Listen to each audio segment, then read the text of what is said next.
Pendukung Roy Suryo menganggap penetapan Roy Suryo dan 7 orang lainnya sebagai tersangka adalah bentuk kriminalisasi. Dukungan untuk Roy Suryo CS hadir dari sejumlah kalangan mulai dari mantan Danjen Kopassus, pengamat hingga masyarakat umum.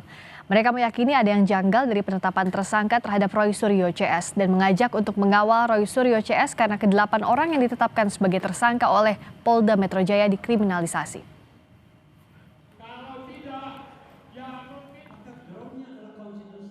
Mari kita bersuara, mari kita bersatu untuk menjaga, melindungi teman kita yang hari ini kita yakini 8 orang teman kita itu dikriminalisasi. Saya yakin dikriminalisasi. Yang namanya dikriminalisasi ini yang bersangkutan tidak melakukan tindak kriminal, tapi dituduh melakukan tindak kriminal. Itu kan kriminalisasi. Nah, saya berharap sekali lagi Presiden Prabowo mendengarkan hal ini. Waketum Joman Andi Azwan menilai ada penggiringan opini mengenai kriminalisasi yang disampaikan oleh pendukung Roy Suryo CS atas penetapan status tersangka 8 orang penuding ijazah palsu Jokowi.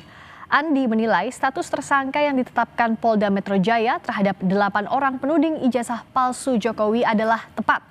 Selain mengapresiasi Polda Metro Jaya, Andi berharap 8 orang yang telah ditetapkan sebagai tersangka dapat segera ditahan.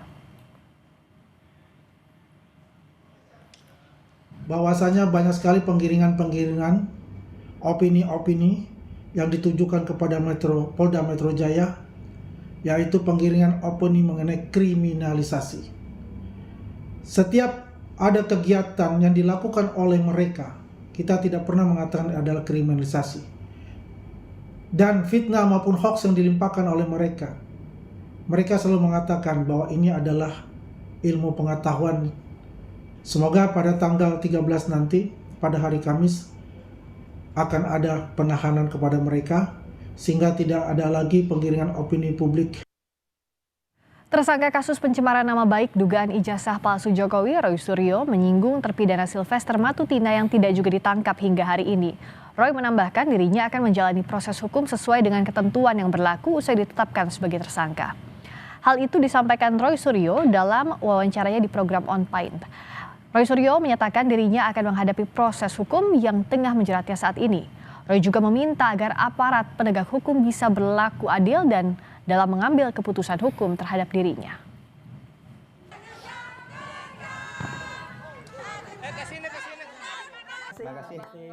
Nggak apa-apa. Dari terlapor tersangka.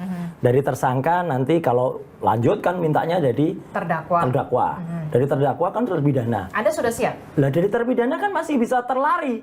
Kan ada yang terpidana terus lari 6 tahun nggak ditangkap sampai dengan sekarang. Siapa tuh? Sylvester. Kan ada contohnya. Ngapain takut jadi tersangka? Artinya laksanakan putusan hukum itu dengan benar.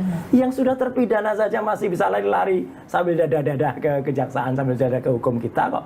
Kalau orang yang baru tersangka aja udah pada ribut gitu kan. Ya udah ya hadapi dong. Oke, jadi Anda siap menghadapi proses hukum yang memang sudah berjalan dan saat ini Anda silakan hukum berjalan asal memang benar-benar itu tajam juga ke atas, tidak hanya tajam ke bawah dan dilaksanakan proper sesuai dengan apa yang diatur di perundang-undangannya.